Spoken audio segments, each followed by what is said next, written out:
Bonjour à tous et à toutes, j'espère que vous allez bien.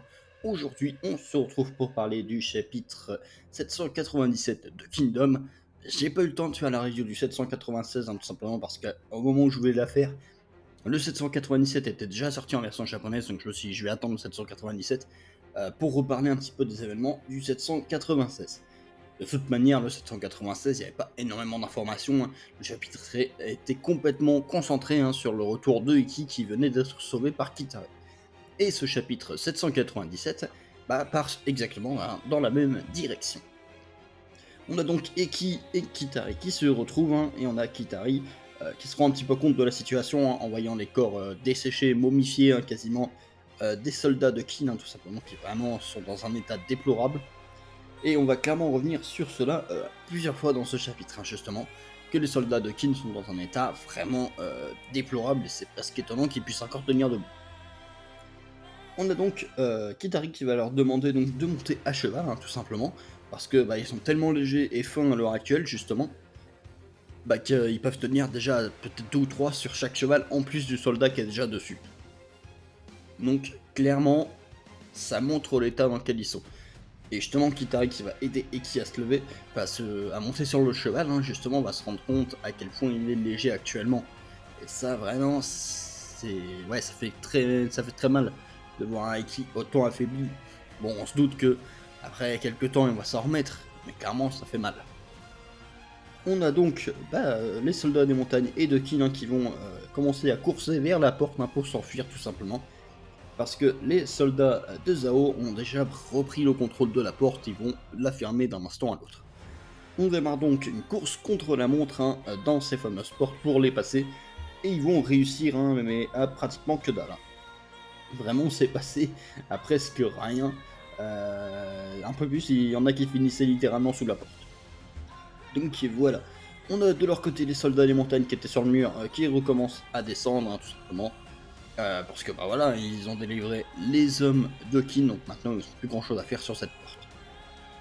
On va donc avoir une course contre la montre qui va s'engager pour regagner tout simplement l'armée de Yotanwa. Sauf que, petit contretemps évidemment, les hommes des montagnes n'étaient pas encore au courant que la guerre était terminée et que Yotanwa était en train de détaler, tout comme Uzen. Ils vont donc rejoindre Yotanwa, tout simplement en contournant l'armée ennemie, parce qu'à l'heure actuelle ils sont derrière les lignes ennemies, donc il faut les contourner pour pouvoir retrouver Yotanwa, et il va falloir clairement speeder parce que sinon ils vont se faire choper par les soldats de Zhao. On rappelle que justement Riboku a envoyé 5000 hommes pour les arrêter. Donc clairement ça va être nécessaire de speeder pour rejoindre Yotanwa. Mais bon, les hommes des montagnes, speeder ils savent faire, très clairement, ils sont extrêmement rapides et efficaces. Donc, il n'y a pas de doute, ils vont s'en sortir, on les retrouvera avec Yotanwa sans problème. Donc, de ce côté-là, on peut dire que Eki et ses hommes sont globalement en sécurité. C'est terminé, c'est bon. De leur côté, ça va. C'est finalement une mini-victoire, pour Sao, pour Kin, pardon, justement, qui parvient à sauver les soldats emprisonnés euh, donc dans la ville de Wango. Et ça, c'est à peu près la seule petite réjouissance de ce chapitre, mais surtout de cette guerre. Parce qu'après, on va justement en apprendre un peu plus sur les conséquences sur les autres flancs de la guerre. Du côté de Yotanwa, ils ont réussi à se rabattre, également, et à se rapprocher petit à petit des frontières. Pareil pour la Ishin, qui a réussi, avec très peu de pertes, à rapprocher les frontières également, même si la Gyokyu de son côté a dû prendre quand même très cher.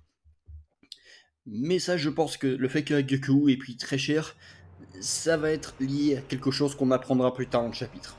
On en reparlera à ce moment-là. Mais du côté de Chine, son armée va globalement bien. Il n'y a pas tant de pertes que ça. À voir un peu les chiffres réels, mais de ce qu'on dit, c'est minime, on va dire. Donc voilà. Et on va voir Won, qui va retrouver l'armée d'Uzen, qui va justement commencer à arrêter les hommes qui arrivent dans le coin et à tous les démonter. Cependant, pas de nouvelles de Shibacho. Est-ce qu'il a arrêté de les poursuivre et du coup il est retourné à Zao? Je ne sais pas. Mais en tout cas, pas de nouvelles de lui pour le moment. Ok. Donc il semblerait que tous les soldats de Kin aient réussi à s'en sortir. Mais cette fois-ci, surtout, c'est définitif. Puisque la nouvelle, la mauvaise nouvelle est arrivée aux oreilles du roi de Kin, Eisei. Et oui, c'est une défaite. Cette bataille est une défaite, c'est un échec total. est véritablement un échec total. C'est dingue quand même de se dire ça, hein, mais oui.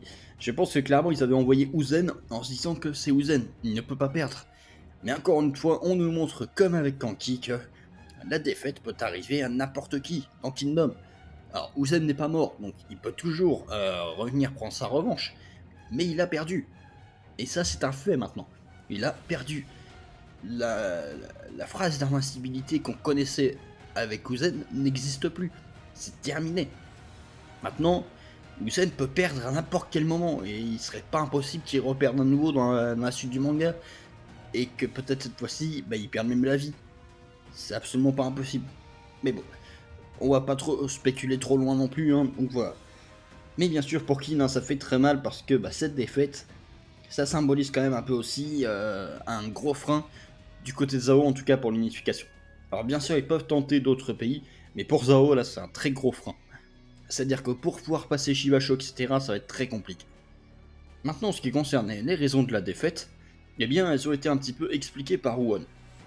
Même si je trouve ça un petit peu limite et un peu étrange. On a Won qui nous explique que Uzen était effectivement très fort dans les batailles compliquées. C'est-à-dire où ça part un peu dans tous les sens, et où il arrive à trouver une faille pour prendre l'avantage. Le problème ici, tant que cette bataille était extrêmement simple. Cette bataille, c'était quoi? Bah, c'était le centre de Uzen contre le centre de Zhao, donc Shibasho. Et c'est tout en fait.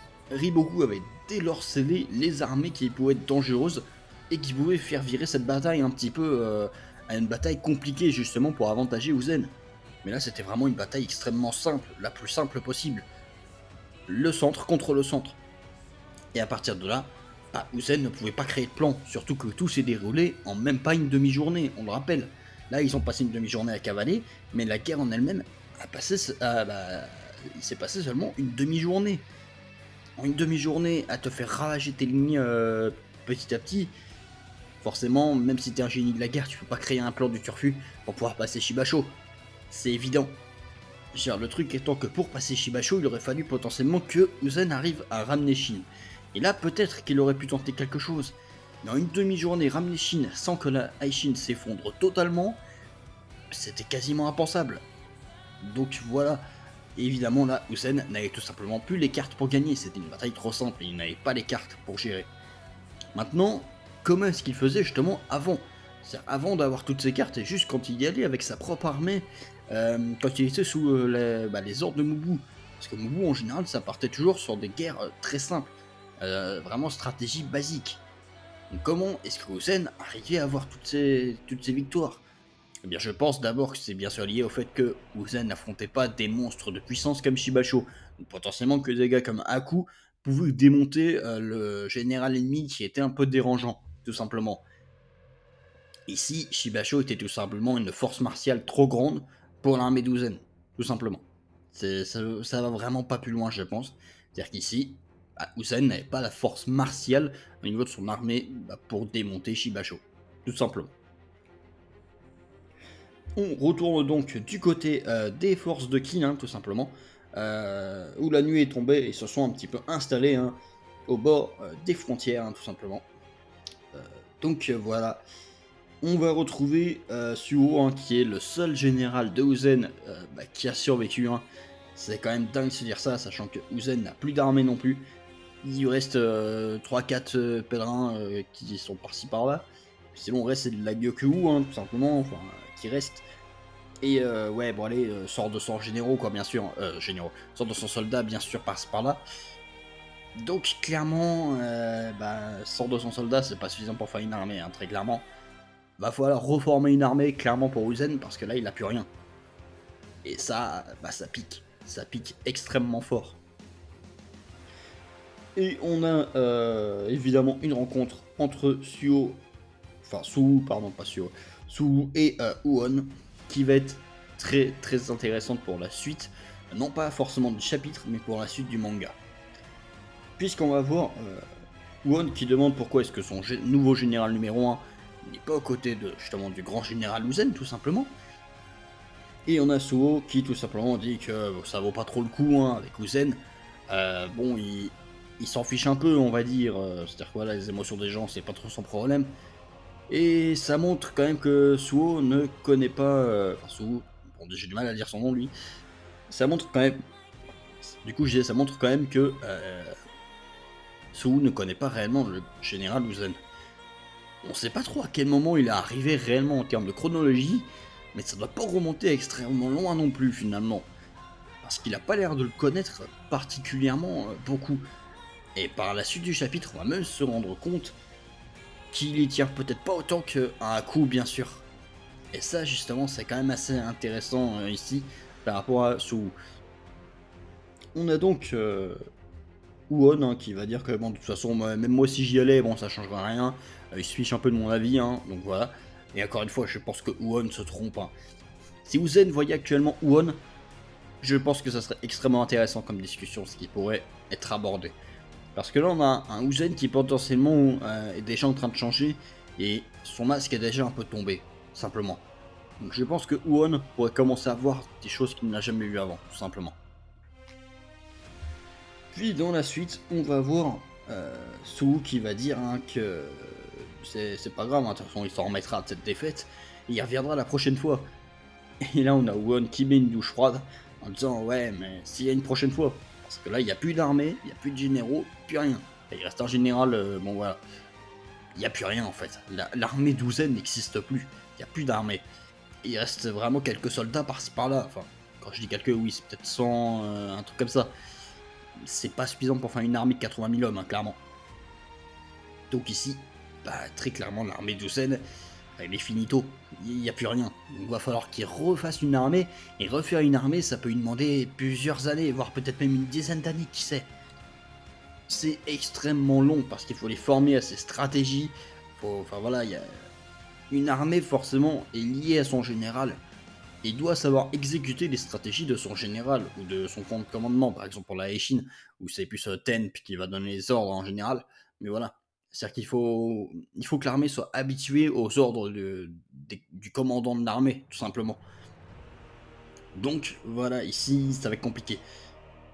Et on a là Suo qui va tout simplement dire hein, que à Won hein, bah, ce qu'il veut réellement. C'est-à-dire qu'il va dire que bon, moi, c'est plus mon rôle, hein, globalement, d'assister Uzen. En gros, je me casse. Bon, évidemment, c'est pas dit directement, mais c'est ce qu'on comprend. On a tout simplement Uon qui demande à Suo d'assister hein, le général Uzen, puisque maintenant, c'est son numéro 1, tout simplement. Et on a Suo qui va dire non, c'est plutôt vous qui devriez y aller, jeune maître, en parlant à Uon. Et oui, parce que Suo, comme il le dit ici, il y a quelque chose qu'il veut faire par-dessus tout, et pour ça, il ne peut pas rester aux côtés d'Uzen. Donc il va devoir quitter l'armée d'Uzen ici, ce qui veut dire que l'armée d'Uzen se retrouvera sans généraux. Mais à côté de ça, il reste Won. Won qui vient lui aussi de perdre probablement une grosse partie de son armée qui était allée aider la Aishin.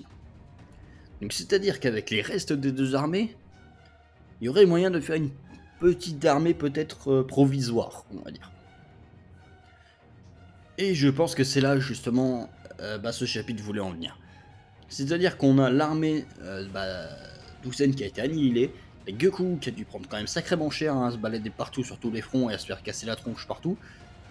Donc forcément, oui, on pourrait avoir tout simplement un Won qui va rejoindre l'armée d'Usen en tant que général numéro 1. C'est une possibilité. Maintenant, est-ce que pour moi c'est une bonne solution? Non. Et je vais tout simplement donner un seul argument qui risque de convaincre tout le monde.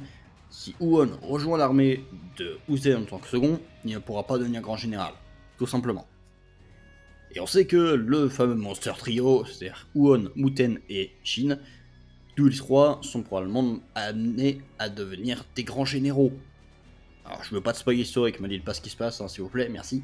Mais c'est-à-dire que ces trois-là, normalement, de la façon dont le récit nous le montre, seraient amenés à devenir des grands généraux. Donc, c'est là où on commence à se poser un peu la question. Qu'est-ce qu'on fait tout simplement?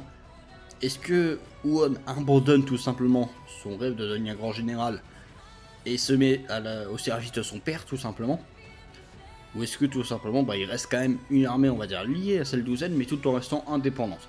C'est-à-dire qu'il va globalement souvent être sous son commandement dans les guerres, mais il reste indépendant et pourrait devenir grand général. C'est-à-dire tout comme ici dans ces guerres, Yotanoa était quand même lié à Uzen, mais elle était quand même grand général. Donc voilà. Dites-moi ce que vous en pensez de ça. Puis dites-moi aussi, pour vous, est-ce que Huon va accepter de devenir de devenir un général d'Uzen? Est-ce que pour vous c'est quelque chose de possible? Parce que personnellement, je pense réellement que je vois pas comment ça pourrait arriver en dehors aussi du point scénaristique où clairement tout dans ce chapitre et dans cette guerre nous montre que Huon pourrait effectivement rejoindre Uzen. Mais sans ce point scénaristique là, vraiment pour moi c'est pas forcément une bonne idée. À voir comment ce sera développé plus tard si ça arrive comme ça. Mais bon, personnellement, je reste quand même sur ma fin, on attend de voir. En tout cas, le chapitre se termine sur ça. La guerre est terminée. J'insiste, la guerre est terminée. Il n'y a pas moyen de revenir. Là, ils se sont retournés vers les frontières de Qin. L'armée est dispersée de partout. Il y a la Aishin d'un côté, les hommes des montagnes d'un côté, une autre partie des hommes des montagnes d'un côté. Il n'y a absolument plus rien à faire. Il n'y a aucun moyen de revenir à l'heure actuelle. C'est impossible, tout simplement. Donc là, tous ceux qui encore me sortaient il y a quelques chapitres, ouais, mais vous verrez, vous la bouclerez quand il y aura une suite à cette bataille ou quoi. Rien. Il n'y a absolument rien. Cette bataille, c'est terminé, c'est perdu. Il faut l'accepter. Uzen a perdu. Ça peut arriver. Et puis voilà, il reviendra sûrement meilleur. Mais pour le moment, il s'est fait démonter, tout simplement. Là, à l'heure actuelle, Uzen s'est pris une fessée, mais monumentale, mais vraiment, quoi. Là, Riboku, il lui a mis vraiment loin. Et ceux qui vont me dire, c'est que grâce à Shibasho, oui. Mais qui est allé chercher Shibasho? Évidemment, c'est Riboku. Donc voilà. Je pense sortir quand même une vidéo spécialement justement sur cette guerre pour analyser ce qui s'est passé durant cette guerre. Parce que c'est la première guerre, tout simplement, que je review sur cette chaîne. Je n'avais pas forcément fait d'autres avant. Donc analyser un petit peu cette guerre, comment ça s'est passé, à quel moment tout a basculé. Donc voilà. J'espère que cette vidéo vous aura plu. Et puis nous on se retrouve pour la prochaine. Allez, bye tout le monde.